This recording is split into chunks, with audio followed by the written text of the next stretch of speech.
So that right there was a hot air balloon burner burning at 12 million BTUs per hour.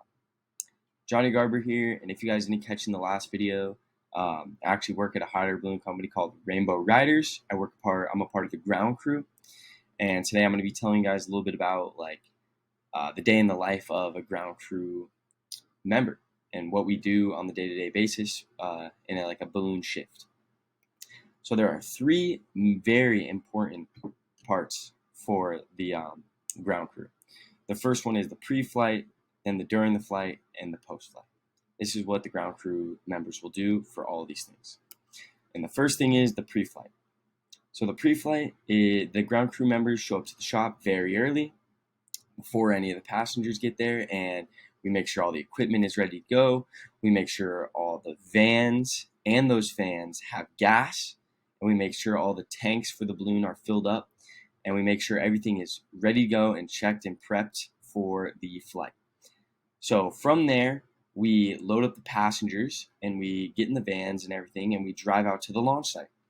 And we get to the launch site and we unload all the stuff we just checked and prepped, and we set everything up. We push out the balloon with the cart, we lay everything out, and we blow the balloon up with all these high-powered fans, and then we blow it up with that burner that you saw in the beginning of the video. And once everything's all set up and the balloon's upright, we load up the passengers and the pilot, and that leads us to our next step during the flight.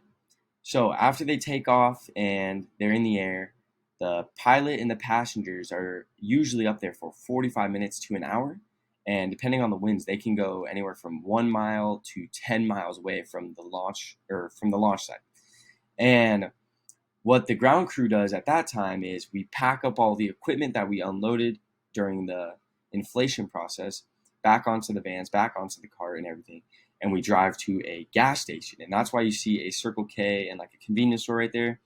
The ground crew chills at a convenience store like a gas station or a 7-Eleven or anything like that, and we just hang out and get a coffee or a donut and wait until the pilot gives us a call on the radio telling us where he thinks he's going to be able to land. And that leads us to our post-flight.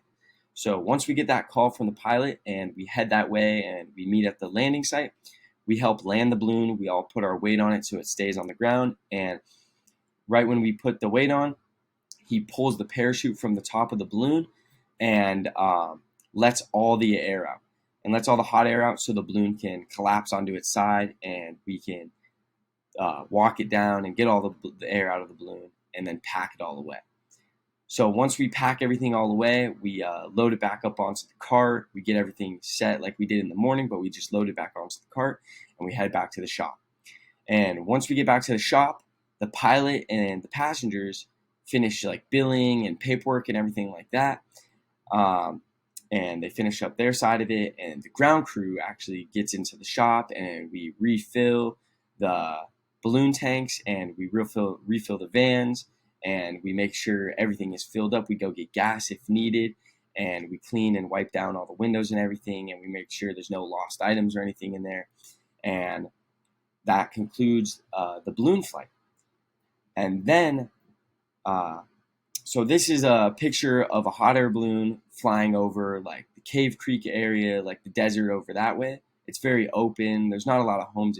It's super unique and cool when you actually are up in the balloon.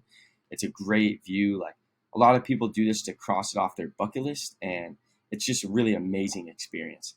And today I gave you a little background on like a ground crew's perspective of like a balloon flight and what goes on with the ground crew or the chase crew and what is involved, like the pre-flight, the post-flight, and the during flight, everything like that. And that's like the main thing that goes on, and is a very cool experience, and I would recommend it to any one of you guys. And yeah, that's the end of my slideshow, and thank you guys for watching, and yeah, go to Rainbow Riders.